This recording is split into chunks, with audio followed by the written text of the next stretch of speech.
हरीफ को धूल चटाकर world title अपने नाम किया। हमारे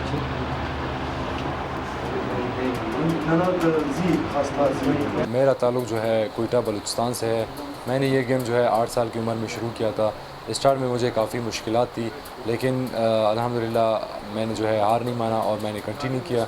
पाकिस्तान टीम में मैं आया 2014 में और पाकिस्तान टीम को मैंने रिप्रेजेंट किया बहुत सारे इंटरनेशनल कंपटीशंस में, और उसमें मैंने गोल्ड मेडल, सिल्वर मेडल और ब्रॉन्ज़ मेडल हासिल किए और सारे कंपटीशंस में। तो इसके बाद जो है मैंने प्रोफेशनल अपना मार्शल आर्ट जो करियर है प्रोफेशनल वो मैंने शुरू किया, और ये जो है वर्ल्ड टाइटल पाकिस्तान के लिए फ़र्स्ट टाइम था। और इससे पहले जो है पाकिस्तानी कोई भी फ़ाइटर इस लीग में नहीं था, और अल्हम्दुलिल्लाह I am the first Pakistani fighter to bring world title to home.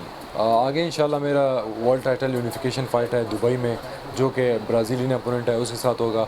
जी बिल्कुल, वहाँ पे मुझे ऐसा सपोर्ट नहीं मिला था जितना मिलना चाहिए था, उस तरह का वेलकम नहीं हुआ था जिस तरह का होना चाहिए था। लेकिन जब मैं बलूचिस्तान आया अल्हम्दुलिल्लाह यहाँ पे जो है बहुत ही अच्छा वेलकम मुझे मिला और बहुत ज़्यादा सपोर्ट मिला, लोग बहुत सारे आए और बहुत ही अच्छा वेलकम मिला और बहुत ही अच्छा लगा मुझे। इस तरह के बहुत स्टार्ट में बहुत मुश्किलात थी, आपको पता है जब वहाँ पे पहुँचना, अमेरिका पहुँचना, वीज़ा के इशूज़ थे और बहुत सारे इशूज़ थे, लेकिन अल्हम्दुलिल्लाह जब आपका गोल क्लियर हो तो आप जो है उन इशूज़ को नहीं देखते, तो वो आपके लिए आसान रास्ते खुद ब खुद खुल जाते हैं।